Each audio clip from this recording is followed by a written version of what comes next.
오늘도 기도의 자리에 오신 여러분들 주님의 이름으로 환영합니다. 참 어려운 시대를 우리가 살아가고 있죠. 벌써 1년 반이나 되는 긴 시간 동안 출입하지 못하고 또 마음껏 오가지 못하는 답답함, 생활의 여러 가지 불편함이 우리 가운데 있습니다. 이런 세상 속에서 우리에게 참 쉴 곳이 있나 싶습니다. 성경에 우리가 편히 쉴 곳은 우리 아버지 하나님의 품이고 십자가 그 아래인 줄 믿습니다. 이전에게 주님의 품 안으로 그 십자가 아래에 나아가 참된 쉼과 평안을 얻는 우리 되기를 원합니다. 함께 찬양하겠습니다. 십자가 그늘 아래 나 쉬기 원하네. 저 햇볕이 뜨겁고 고집이 무거워 이 광야 같은 세상에 늘 방황할 때에 주 십자가의 그늘에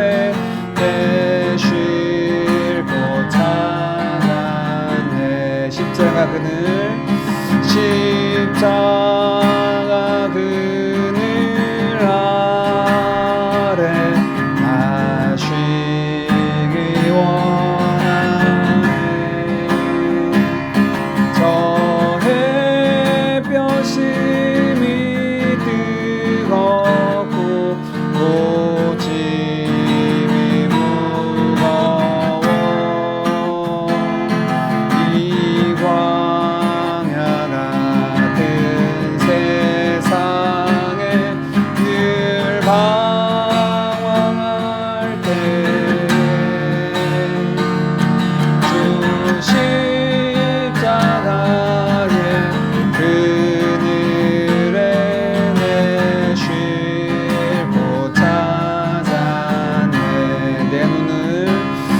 내 눈을 밝히 떠서 저 십자가 볼 때 날 위해 고난 당하신 주 예수 보인다. 그 형상 볼 때 내 맘에 큰 찔림 받아서 그 사랑 감당 못하여 눈물만 흘리네. 십자가 그늘에서 나 길이 살겠네. 나 사모하는 광채는 주 얼굴뿐이라.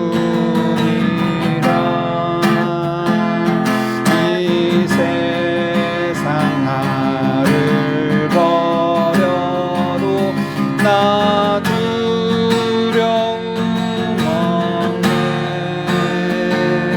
내 한량 없는 영광은 십자가 그늘에서 십자가 그늘에서 나 길이 살겠네. 나 사모하는 광채는 주 얼굴뿐이라.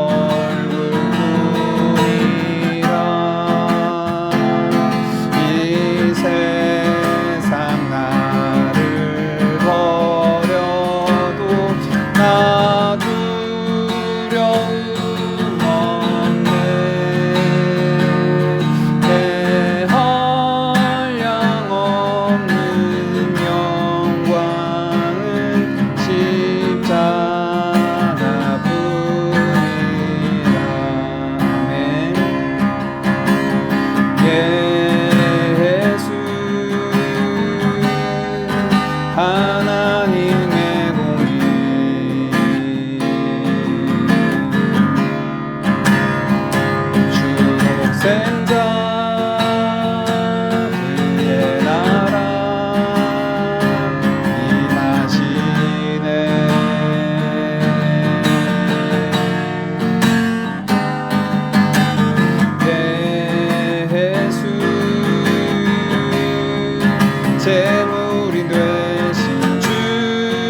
시간 함께 같이 기도하겠습니다. 찬양 드린 것처럼 또 우리 지난 주일 함께 말씀 나눈 것처럼 예수 그리스도의 십자가는 우리를 위한 대속의 죽음이었죠. 그로 말미암아 나타난 하나님의 공의와 하나님의 놀라운 자비와 사랑하심, 또 그리스도의 십자가는 내가 죽고 내가 함께 살아 그 안에서 새 생명 가운데 행하게 하는 놀라운 은혜를 우리에게 덧입혀 주십니다. 오늘 이전에게 다시금 그 십자가 그늘 아래 우리가 쉼을 얻고 다시 그 은혜 안에 소성케 되며 하나님의 공의와 하나님의 자비 그 안에 우리가 힘을 얻고 이제 하나님의 거룩한 백성으로 이 땅 가운데 살아가며 그리스도의 증인된 삶을 살아가게 부족함이 없도록 이전에게도 성령의 권능으로 덧입혀 주옵소서. 우리 함께 합심하여 같이 기도합니다. 아버지 하나님 감사합니다. 이전에게도 하나님 우리를 각자의 처소에 있지만 동일한 마음으로 하나님을 찬양하며 여호와 하나님과 그의 영원한 나라를 구할 수 있도록 은혜 주시니 감사합니다. 아버지 하나님, 주의 백성들, 주의 자비와 능력과 지혜로 구속함을 입은 주의 백성들이 이제 아버지 하나님 일어나 빛을 발하게 하시고 또한 특별히 아버지 우리로 하여금 그의 나라를 온전히 이루는 귀한 도구들로 삼아주시기를 원합니다. 참 어려운 시대를 살아갑니다. 아버지 하나님의 품 안에서 쉼과 회복과 은혜를 경험하게 하시고 다시 소성케 하사 하나님의 영광을 위하여 그의 나라를 위하여 마지막 주님 오실 길을 예비하는 귀한 자들로 남은 때를 살아가는 은혜가 사랑하는 우리 모든 드림 가족들 위해 있게 하여 주시옵소서. 아버지 하나님, 이전에게도 그 은혜를 구합니다. 예수 그리스도와 함께 죽고 예수 그리스도와 함께 살아 이제는 죄에 대해서 죽은 자요 하나님에 대해서는 산 자로 새 생명 가운데 행하게 하신 하나님의 은혜가 우리 가운데 차고 넘치게 해주셔서 사랑하는 모든 성도들의 삶을 통하여 아버지 하나님의 거룩하심과 하나님의 지혜와 능력만이 나타나고 그리스도의 증인된 삶을 하나님의 영광의 도구로 쓰임받는 주의 종들 다 되도록 은혜를 더하여 주시옵소서. 이전에도 주의 은혜를 바라보며 보좌 앞으로 담대히 나아갑니다. 하나님 주의 품에 안으시고 지친 영혼들 위로하여 주시고 격려하여 주시고 주님 안에서 참된 쉼과 회복의 은혜를 경험하는 이 저녁 되게 하여 주시옵소서. 감사합니다.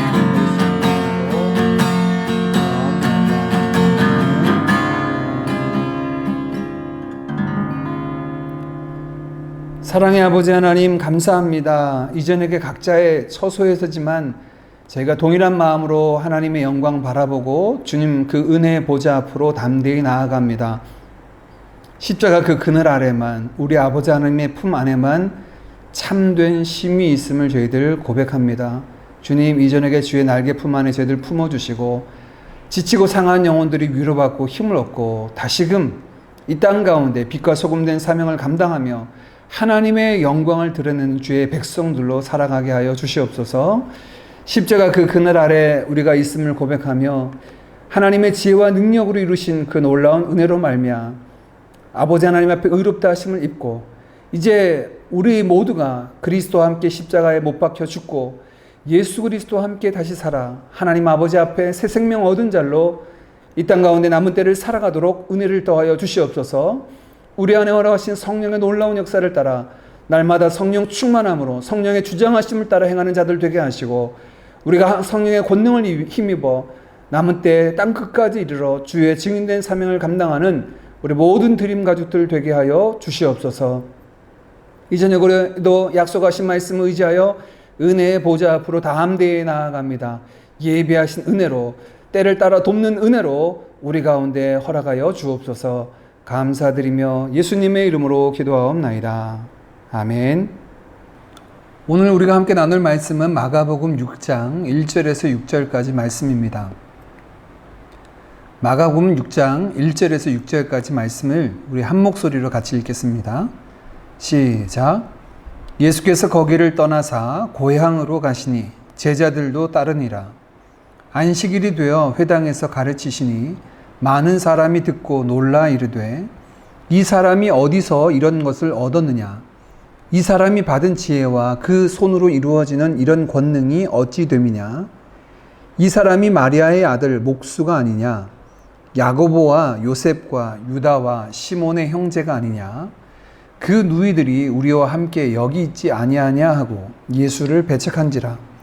예수께서 그들에게 이르시되 선지자가 자기 고향과 자기 친척과 자기 집 외에서는 존경을 받지 못함이 없느니라 하시며 거기서는 아무 권능도 행하실 수 없어 다만 소수의 병자에게 안수하여 고치실 뿐이었고 그들이 믿지 않음을 이상히 여기셨더라.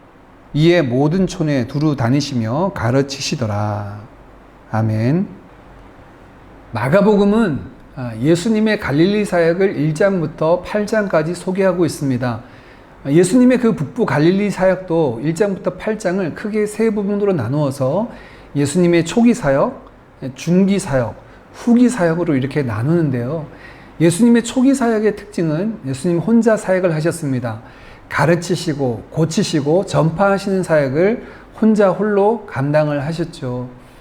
예수님의 중기 사역은 예수님께서 산 위에서 12명의 제자를 부르시고 이제 그들과 함께 사역을 감당하십니다. 제자들과 함께 사역을 감당하실 뿐만 아니라 지역적으로도 더 확대되는데요. 갈릴리에 있는 유대인들만을 향하여서 사역하시는 것이 아니라 이제는 갈릴리 건너편 데가볼리 지역에 가셔서 이방인들을 향하여서도 사역하시는 그 사역의 지경도 확장이 되고 있습니다.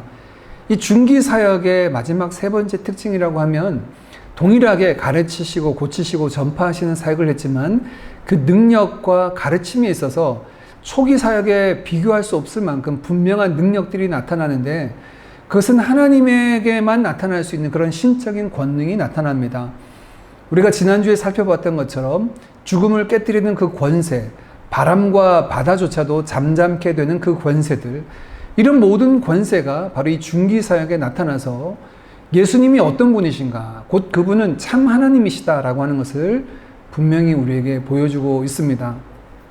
오늘 우리가 읽은 본문 마가복음 6장 1절에서 6절 말씀은 이 중기 사역을 마무리하는 정리하는 부분에 있습니다. 그 정리하는 부분에 있어서 이렇게 능력의 하나님으로 나타나셨음에도 불구하고 예수님을 향하여서 믿음으로 반응하지 않고 배척하는 이들의 이야기가 등장을 합니다. 사실 예수님을 배척했던 사람들은 오늘 본문에 등장하는 고향 나사렛 사람뿐만 아니라 초기 사역을 소개하고 있는 1장부터 3장, 그 중에 3장의 마지막 부분, 그 중반 부분에 봐도 예수님을 배척하는 사람들이 있었음을 알 수 있습니다. 특별히 예루살렘에서 내려온 서기관들이 예수님의 사역을 바라보며 평가하기를 이 사람은 귀신의 왕인 바알세부를 힘입어 귀신을 내어쫓는다 라고 이렇게 평가했죠. 이러한 그들의 말이 예수님은 상식을 가지고 그들의 이야기를 허뭅니다. 나라가 그 안에 서로 분쟁을 하면 나라가 설 수 없고 한 집이 그 안에서 분쟁하면 그 집이 설 수가 없다. 귀신이 귀신을 내어쫓는다면 어떻게 귀신의 나라가 세워지겠느냐라고 하는 정말 상식적인 부분을 가지고 그들이 가지고 있는 잘못된 생각을 깨뜨리시게 됩니다. 어떻게 그러면 그런 사람들은 서기관들이나 예수님을 대적했던 바리새인들, 헤롯 당원들은 예수님을 반대하게 되었을까요? 수많은 기적과 이적이 눈앞에 보여지고 예수님의 그 권세 있는 말씀을 들었음에도 불구하고 믿음으로 반응하지 못하고 예수님을 배척하게 된 이유는 아마 그들이 가지고 있는 견고한 틀, 그들이 가지고 있는 선입관, 세계관, 또 경험을 통해서 얻어진 것들 때문에 그것이 견고한 진이 되어서 예수님을 믿는 자리에 나오지 못하게 했다라고 보여집니다. 우리 사람들은 참 연약합니다. 우리가 이성적으로 생각하는 것 같아도 실제로 우리에게 영향을 미치는 것은 특별히 보고 듣고 경험한 이 경험들이 우리에게 굉장히 큰 영향을 미칩니다. 이성적으로는 설명하지 못하고 납득하지 못하도 자기가 보고 만지고 경험한 것에 대해서 이것이 사실이고 이것이 존재한다라고 이렇게 분명히 말하는 이들을 많이 보게 되죠. 그만큼 경험이라고 하는 것은 어떤 진리를, 사실을 사실로 받아들이게 하는데 큰 도움을 주는 통로가 되기도 합니다.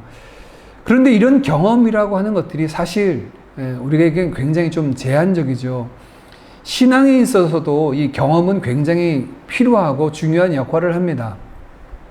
예수님도 많은 이들에게 말씀을 전하실 뿐만 아니라 천국 복음과 더불어서 그 천국 복음이 전파됐을 때 이루어지는 놀라운 역사들, 치유와 회복과 또 온전케 구원되는 놀라운 역사들을 함께 나타내기도 하셨죠.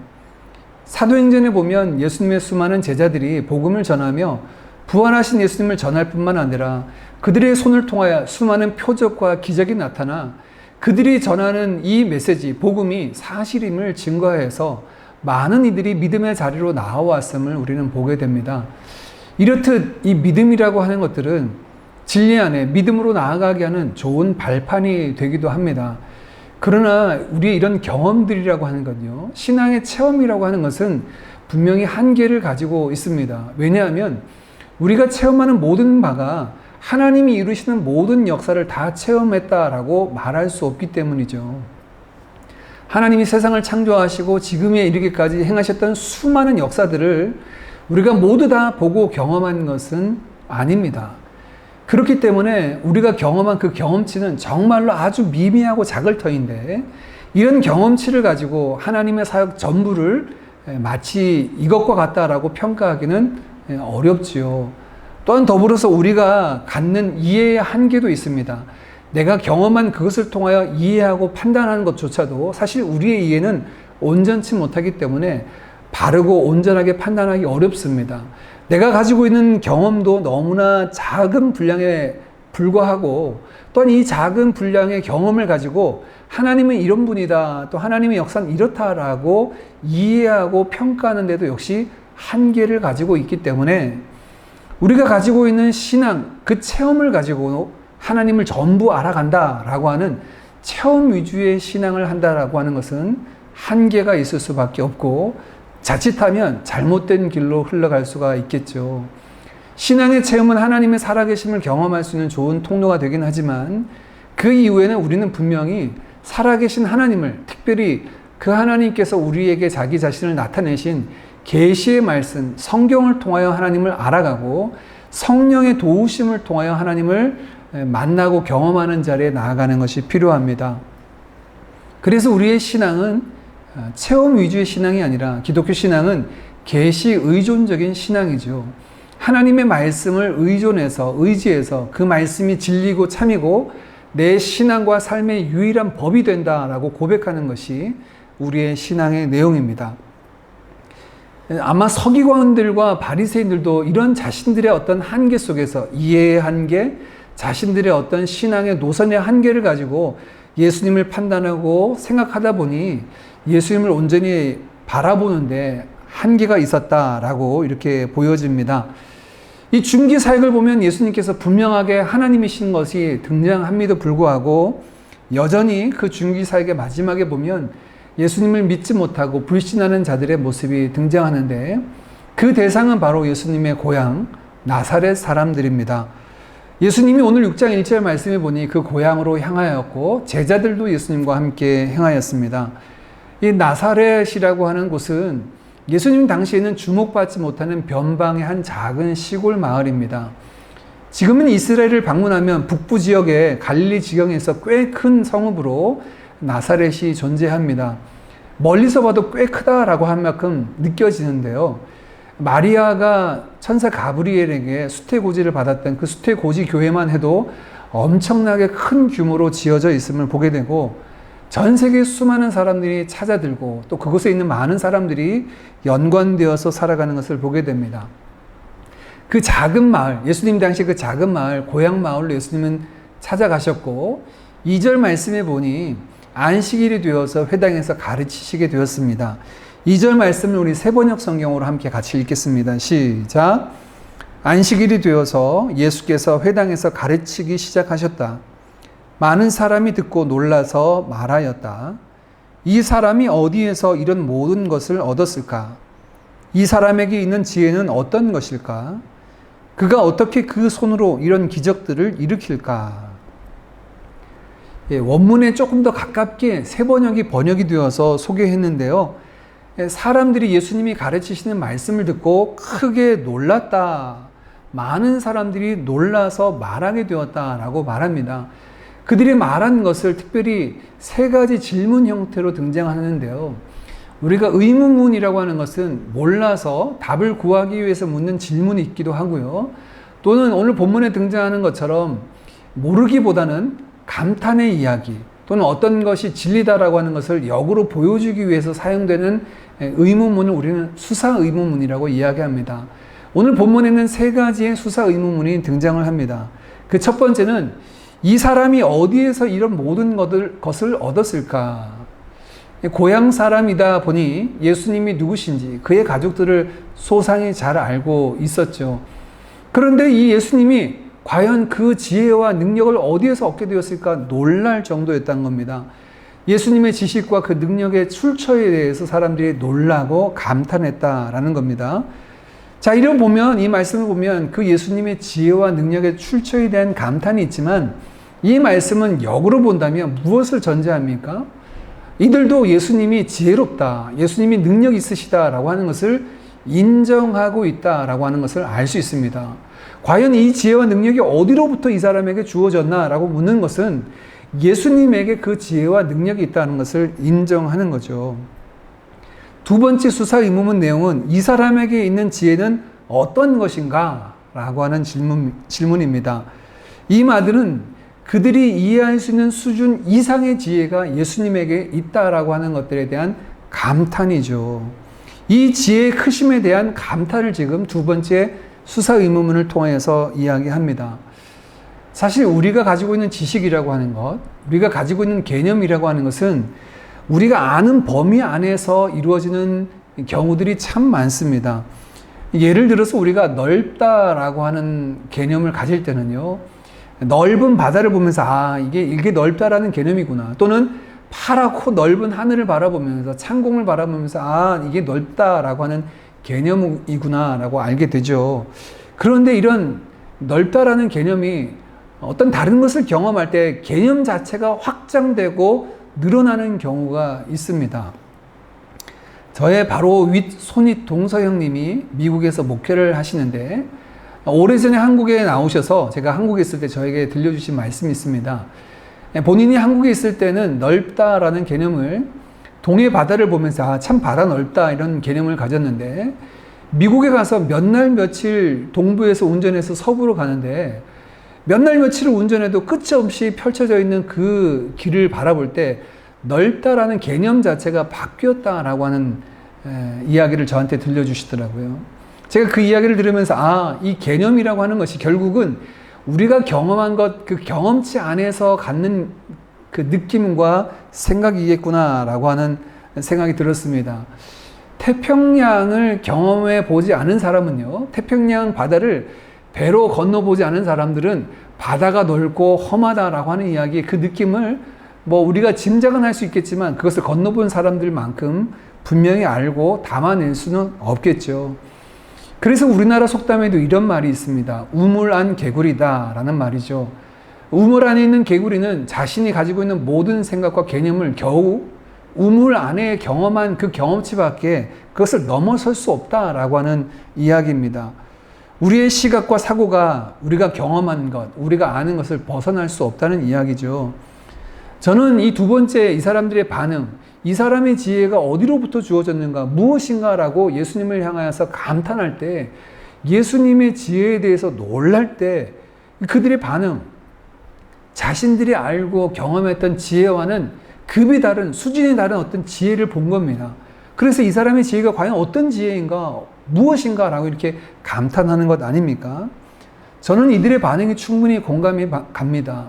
저에게도 그런 시절이 있었는데 어려서부터 쭉 신앙생활을 해오면서 하나님에 대한 생각, 하나님은 이런 분이시구나, 예수님에 대한 마음들, 성령님에 대한 이해를 가지고 있었습니다.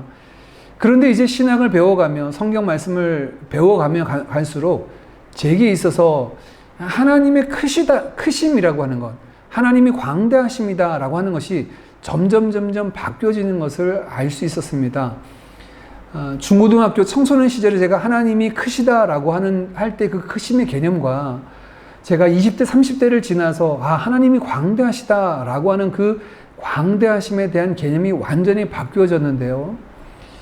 청소년 시절, 또 20대 초반만 해도요, 하나님이 크신 존재인데 내가 열심히 공부를 하고 성경을 연구하다 보면 그 하나님에 대해서 알아갈 수 있겠다라고 하는 이런 생각을 가지고 있었는데, 이후에는요, 하나님의 크심이라는 것을 제가 경험하고 난 다음에 내가 알고 있는 하나님에 대한 지식이라는 것이 너무나 작고 미미할 수밖에 없다. 그래서 어떤 느낌이었냐면 하나님의 크심이라는 개념은 그 하나님의 크심을 알고 난 다음에 하나님은 제 안에서 그냥 말할 수 없는 속도로 증폭되시는 분, 점점 더 커져서 그 크기를 측량할 수 없는 분으로 커져만 갔던 것을 보게 됩니다. 우리가 하나님의 그 광대하심을 알아갈 때 바로 이런 거죠. 오늘 나사렛 사람들의 반응이 그러했습니다. 예수님의 그 말씀을 들었을 때 예수님이 가지고 계신 그 지식, 또 하나님에 대한 부분들을 바라보며 놀라고 감탄하고 있습니다. 세 번째, 그들은 예수님에 대해서 이렇게 이야기합니다. 어떻게 그 손으로 그런 능력을 행할 수 있는가? 예수님의 지혜뿐만 아니라 예수님께서 행하신 능력에 대한 감탄이 일어났습니다. 이 세 가지 질문은 질문의 형식을 빌린 감탄사죠. 그런데 이런 감탄은 사실 우리가 흔히 하나님에 대해서 가질 때 이런 하나님에 대해서 갖는 반응 중에 나오는 감탄입니다.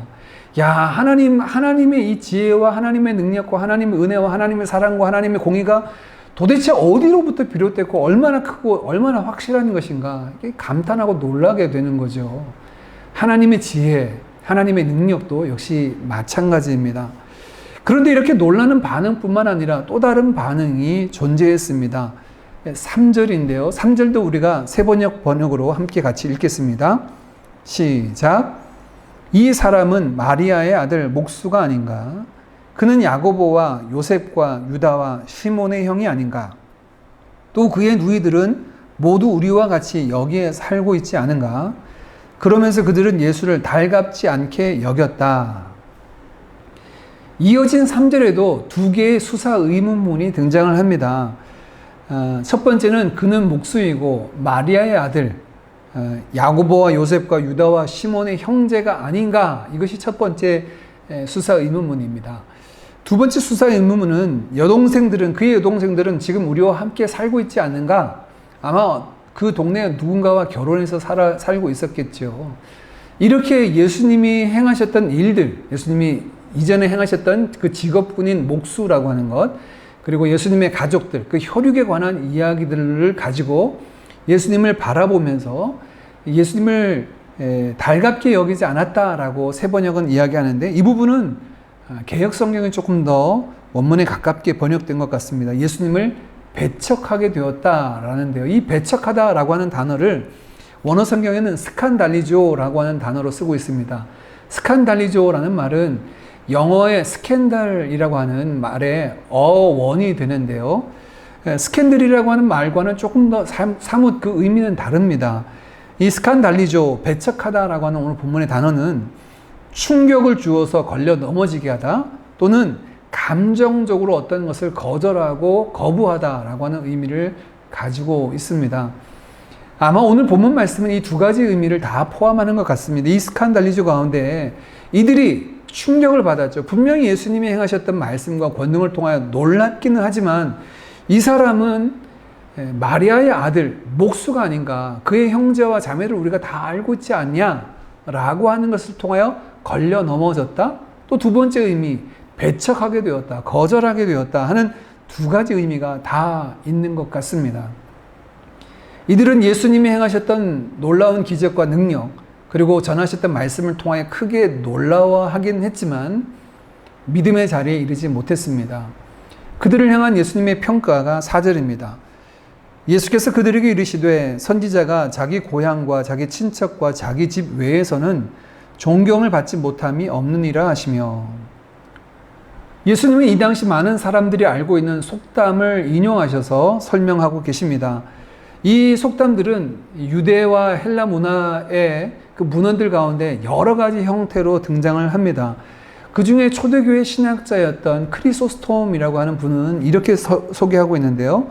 철학자가 자기 고향에서는 어렵게 산다라고 하는 말이 보편적으로 사용된 것처럼 인용하고 있습니다. 영어에도 이런 이야기가 이렇게 흘러내려와서 속담이 된 말이 있다고 합니다. 익숙함은 멸시를 낳는다. 익숙함은 무시함을 낳는다 라고 하는 말이라고 하는데요.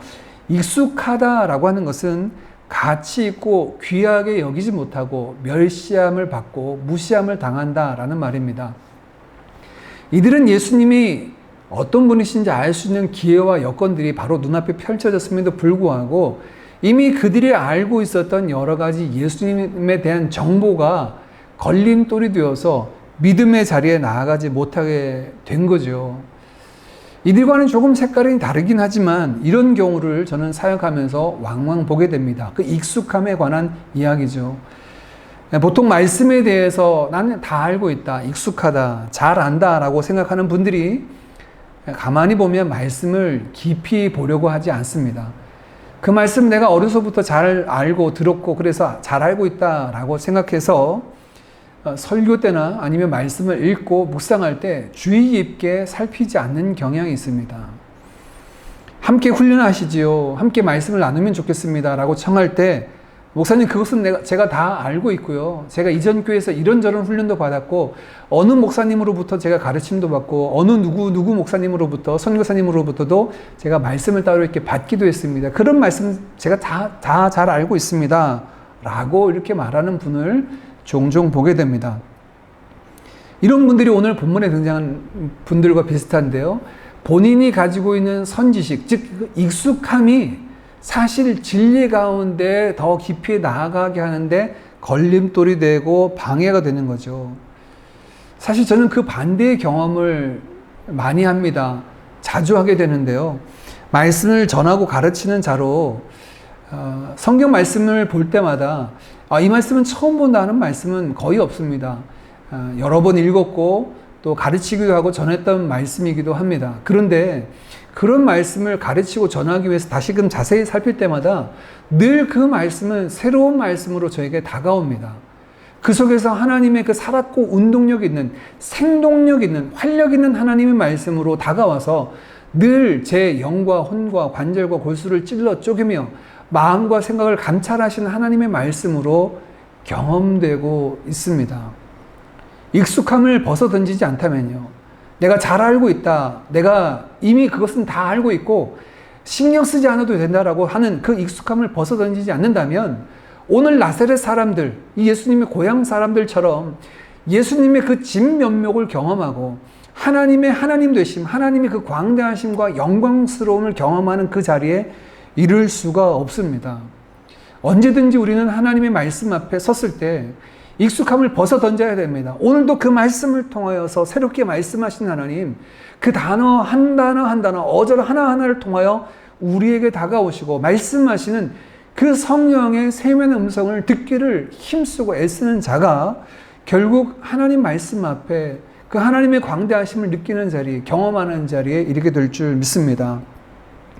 하나님의 말씀에 대해서, 하나님의 역사에 대해서 우리가 취해야 될 자세가 있습니다. 그것은 앞선 철학자들, 지혜를 가지고 있던 자들이 했던 고백과 유사한데요.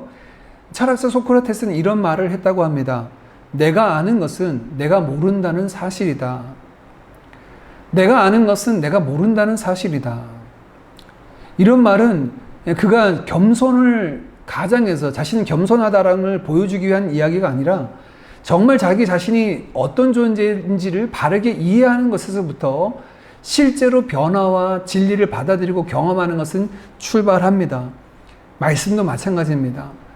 겸손히 하나님 앞에 서서 내가 아는 것은 하나님 앞에 내가 보잘것없는 자라는 것, 내가 아는 것은 내가 하나님을 아는 지식이 너무나 미미해서 날마다 그 하나님께서 말씀해 주시지 않고 보여주지 않고는 하나님을 온전히 알 수 없는 존재임을 알고 어린아이와 같이 그 하나님 앞에 나아가는 자가 하나님 나라를 보고 경험하는 자리에 이르게 될 줄 믿습니다.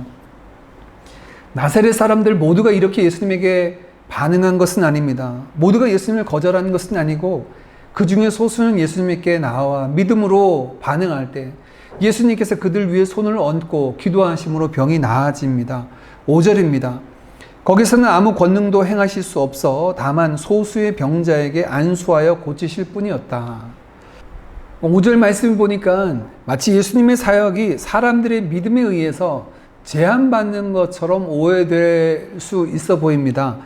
그런데 그렇지 않습니다. 마가는 오히려 앞서 가버나움에서 행하였던 놀라운 기적과 이적의 사역들과 오늘 나사렛 사람들과 삶을 비교해 주고 있습니다. 가버나움에서는 어땠습니까?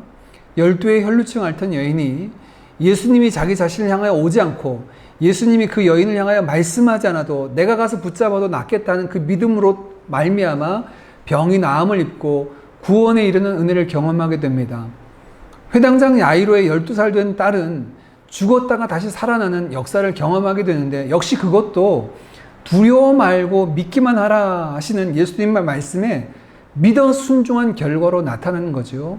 그런데 그 반대로 지금 나사렛 사람들은 어떻습니까?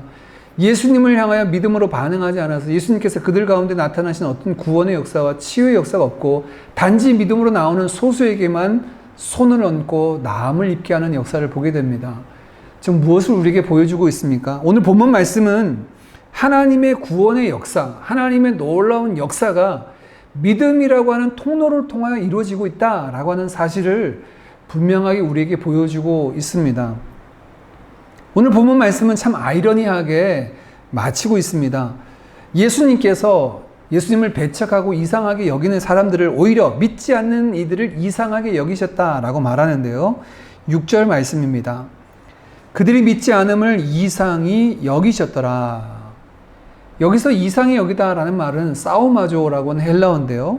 놀라고 기이하게 여겼다라는 뜻을 가지고 있습니다.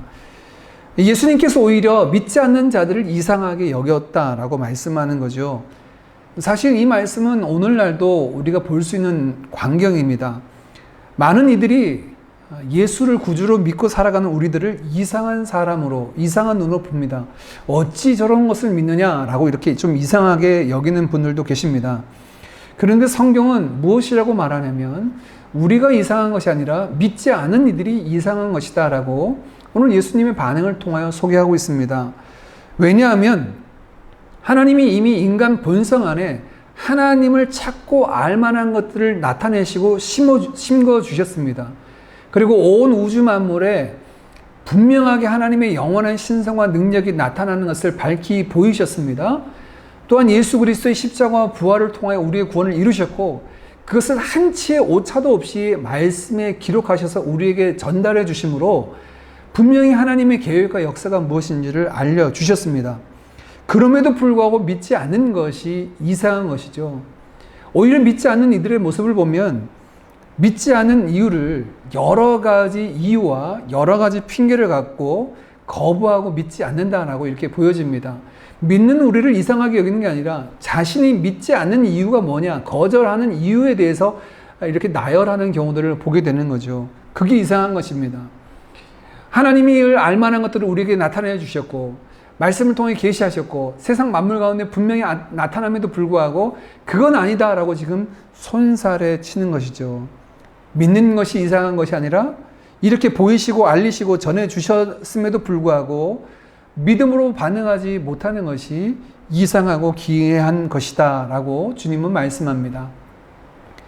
죄로 어두워진 우리의 눈을 밝히사 빛 가운데로 인도하신 하나님께서 여전히 눈 어두워 보지 못하는 이들의 눈을 밝히시고 이 하나님의 놀라운 신비를 이상한 것이 아니라 당연한 것으로 고백하며 믿음의 자리로 나아오도록 사랑하는 특별히 우리 가족들과 우리 부모님, 형제, 자매들 사랑하는 이들을 위하여 이 저녁에 뜨겁게 기도하는 우리가 되기를 원하고 또한 담대히 그들에게 나아가 주의 복음을 전하는 그리스도의 증인된 우리 모두 되기를 간절히 원합니다.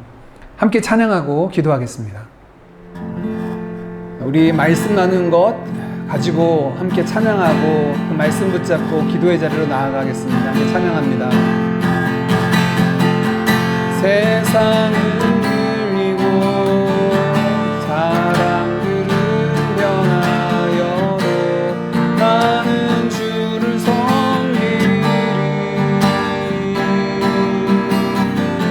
주님의 사랑은 영원히 변하지 않네. 나는 주를 신뢰해.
나눈 말씀 가지고 같이 붙잡고 기도하겠습니다. 하나님, 우리의 어두운 눈을 밝히사 진리로 날마다 우리를 이끌어 주옵소서.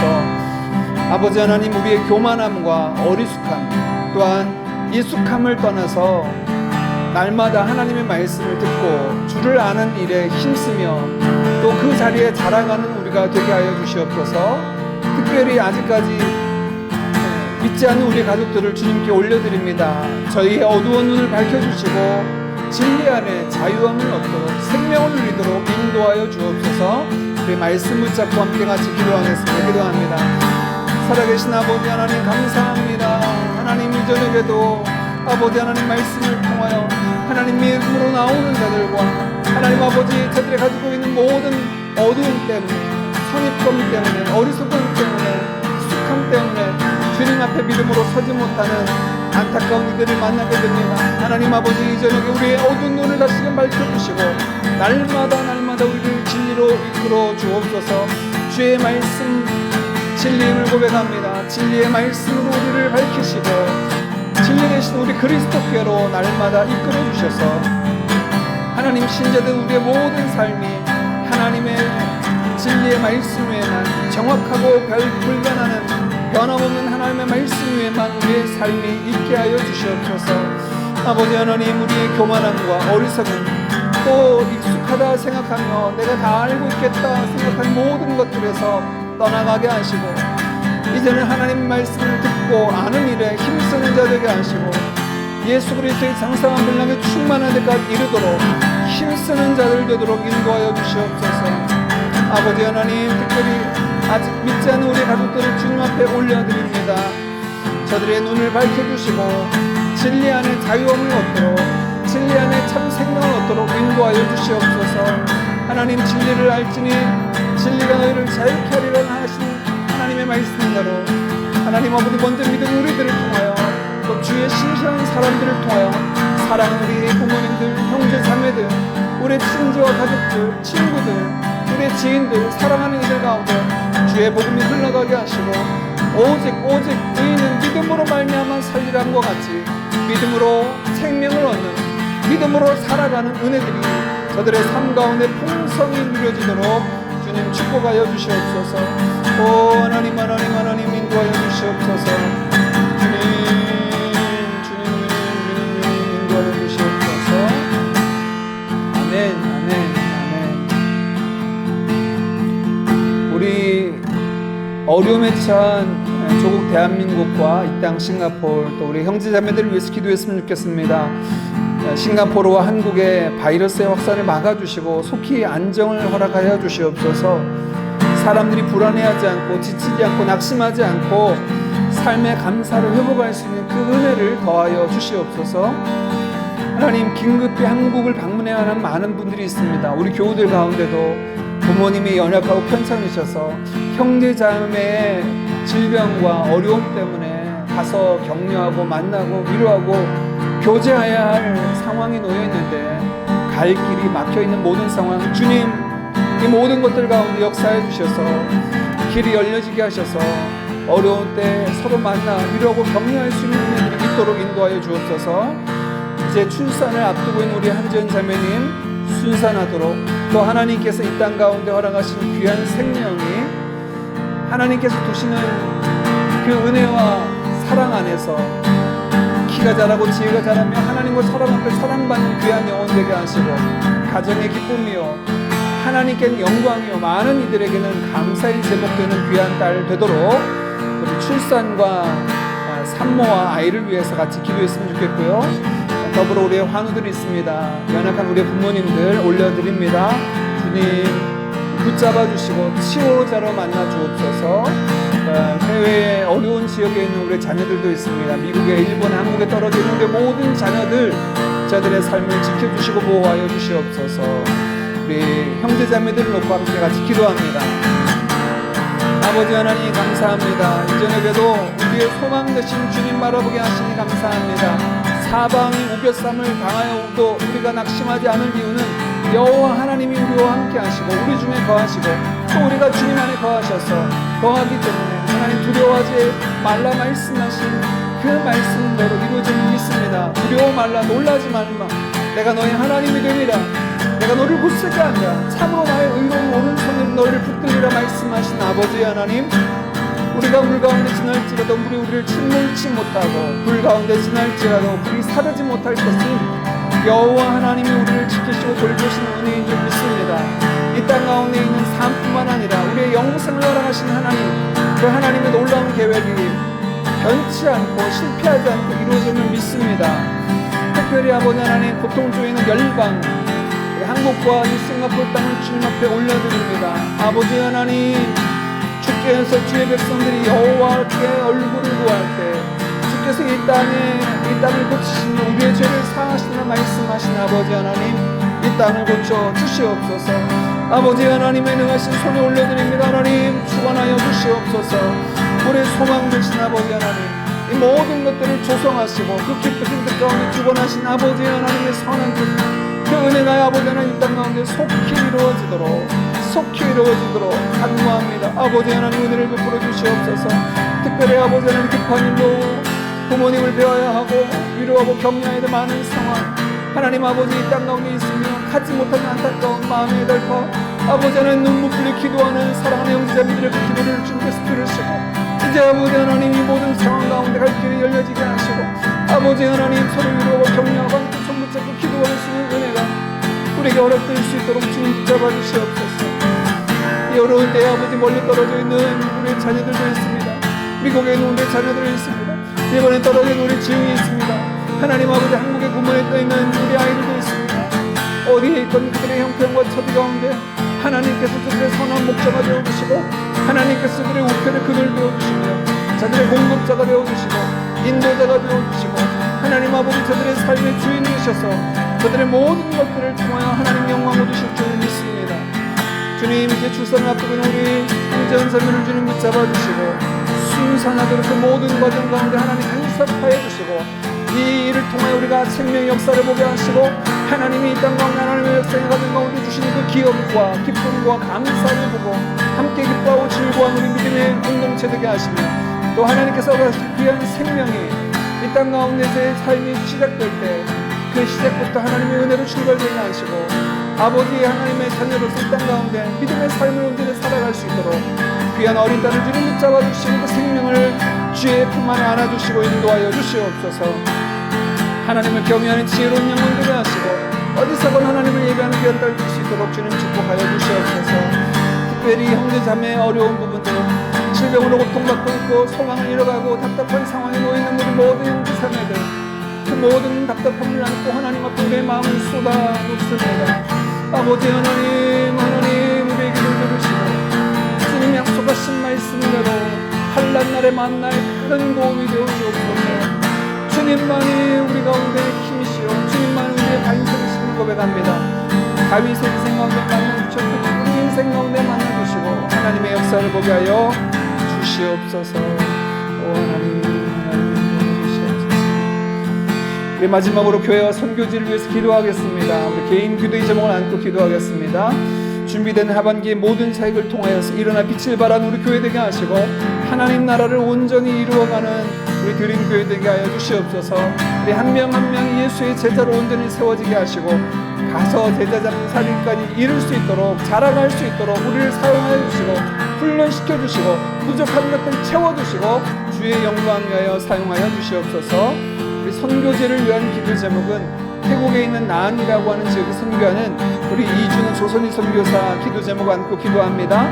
태국과 나안 지역에 바이러스 확진자가 일어나서 지역이 봉쇄가 되고 출입이 제한되는 모든 상황 가운데 하나님께서 확진자가 줄어들게 하시고 속히 그 땅이 안정되도록 모여 예배하고 기도하는 날이 속히 올 수 있도록 위하여 여러분 함께 기도해 주시고 특별히 이 어려운 때에 사역하는 사역자들, 목회자들에게 지혜와 힘을 주시고 인내하며 서로 돕고 하나 되어서 잘 감당할 수 있도록 사역자들을 위해서 기도해 주시고 우리 두 분 선교사님 교만하지 않고 겸손하되 귀하게 쓰임받는 주의 도구들 낼 수 있도록 위하여 같이 기도해 주시고 개인의 기도의 제목을 안고 기도하겠습니다. 기도합니다. 아버지 하나님, 우리로 그리스도 안에서 형제 자매 예수님의 몸으로 한 지체를 이루게 하시고 하나님의 교회 되어서 아버지 하나님의 영광 드러내도록 드림교회로 불러주시니 감사합니다. 지체된 형제 자매들 하나님 아버지 서로를 격려하고 돌아봅니다. 연합회 신령을 고추 세워주시고 공동체 안에서 하나님 아버지 믿음의 도가 함께 나누어지며 서로 사랑 안에서 선행으로 격려하고 세워가는 은혜가 있게 하여 주시옵소서. 어려움을 핑계하고 탓하지 않게 하시고 이 어려운 때라도 어느 순간 어느 때라도 일어나 빛을 발하는 교회로 복음을 전하며 하나님 나라를 왕성하게 이뤄내는 교회와 성도 되도록 우리 모든 성도들 가운데 성령으로 충만하게 하시고 아버지 하나님의 능력을 더 입혀 주시옵소서. 초대교회 수많은 위협과 어려움 속에서도 하나님 아버지 성도된 삶을 잃지 않고 복음 전한 일에 힘썼던 우리 믿음의 선배들과 같은 귀한 족적이 우리의 삶 가운데 이루어지게 하여 주시옵소서. 준비된 모든 하반기 사역이 주께서 명하신 대로 일어나 빛을 발하는 사역, 하나님 나라를 온전히 이루어가는 사역이 되도록 주님 축복하여 주시옵소서. 아버지 하나님, 우리 한 명 한 명이 예수님의 명령대로 그리스도를 따르는 제자 되어서 가서 제자 삼는 자리에 이르기를 소망합니다. 먼저는 주님을 따르는지 점검하게 하시고 우리의 주인 되신 예수님을 분명히 삶 속에 고백하게 하시고 주께서 명령한 것을 온전히 이루어내는 제자된 삶을 살게 하시고 믿음의 고백을 따라 이제 가서 제자 삼는 자리에 이를 수 있도록 자라가게 하시고 성숙하게 하시고 사역자로 쓰임받고 세워지게 하여 주시옵소서. 하나님, 모든 선교지 순교사님들 참 곤고한 시절을 지냅니다. 앞이 보이지 않고 답답하고 무기력한 현실 속에서 살아가는 이들도 있습니다. 하나님 그들을 위로하시고 격려하시되 이 땅에 보내신 이가 여호와 하나님이시오 지금도 능히 감당하게 하시며 또 이후로도 그들을 통해 일하신 분이 하나님이심을 알고 경험하도록 주님 제게 눈을 들어주시고 하나님이 함께 하신 증거들이 삶의 곳곳에 나타나며 하늘의 위로와 격려와 힘주심이 날마다 더 느껴질 수 있도록 주님 함께하여 주시옵소서. 이준우 조선의 선교사를 붙잡아 주시고 그들이 섬기는 태국 땅과 난지역을 주님 붙잡아 주셔서 역시 여전히 아버지 코로나 바이러스로 인하여서 어려운 시간들을 보내고 있습니다. 하나님 아버지 이 시기가 속히 지나가도록 확진자들이 줄어들게 하시고 일상으로 돌아가는 은혜가 그 땅 가운데 임할 수 있도록 주님 붙잡아 주셔서 모여 예배드리는 기쁨과 은혜들을 다시 누릴 수 있게 하여 주시옵소서. 이 시기를 담당하는 모든 목회자들 지혜와 힘을 더하여 주시고 인내하며 하나님이 주신 귀한 선한 역사 감당할 수 있도록 주님 붙잡아 주시옵소서. 두분 선교사들 성령으로 충만하게 하시고 강건하게 하시고 아버지 하나님 이 어려운 때 안전을 지켜주시고 겸손한 주의 종으로 하나님의 선한 역사를 쓰임받게 하여 주시옵소서. 이 시간 아버지 하나님 답답하고 칼칼한 가슴 안고 하나님 앞에 나아갑니다. 아버지 하나님 저들의 어려움을 안고 주님 앞에 나아갑니다. 구하고 찾고 두드리라 하신 주의 말씀을 의지하여 아버지 하나님 구하는 것을 믿고 구하는 것을 받은 줄로 여기라 하신 하나님의 약속 말씀 붙잡고 하나님 아버지 앞에 저들의 마음의 소원을 간절히 아뢰옵니다. 육신의 약함을 인하여 곤고한 자들이 있습니까? 삶의 어려움으로 답답하여 어찌할 바를 알지 못하는 자들 관계로 하나님 아버지 그 마음에 청천한 자들 아버지 하나님 저들을 위로하시고 힘주시고 우리 주님께서 보듬어 주시고 하나님 아버지 하나님의 은혜를 누릴 뿐만 아니라 이제는 아버지 그 은혜와 사랑을 흘러가게 하는 복의 통로로 쓰임받는 우리 모든 드림 가족들 되도록 주님 축복하여 주시옵소서. 흩어져 있는 우리의 모든 자녀들 또 우리 성도들의 모든 행한 일들과 저들의 생업과 사역의 터전 가운데 하나님 함께하여 주셔서 우리 하나님께서 주시는 매일의 은혜로 넉넉히 감당하며 날마다 승리하는 삶 살 수 있도록 주님 축복하여 주시옵소서. 하나님 감사합니다.